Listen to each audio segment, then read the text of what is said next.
Pwede ba talagang magsimula sa affiliate marketing kahit maliit lang ang budget? Actually, maraming breadwinners ang feeling nila kailangan malaking puhunan bago magsimula. Pero ang totoo, ang pinaka-importante ay system, guidance at consistency, hindi laki ng puhunan.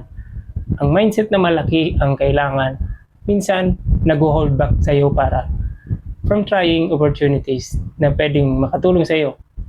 Ang mas mahalaga ay matutunan mo paano gumagana ang affiliate marketing step by step. Kung beginner ka, pwede kang magsimula ng maliit, tapos paunti-unti mong i-level up hanggang matututo ka. Walang biglaan, steady progression lang.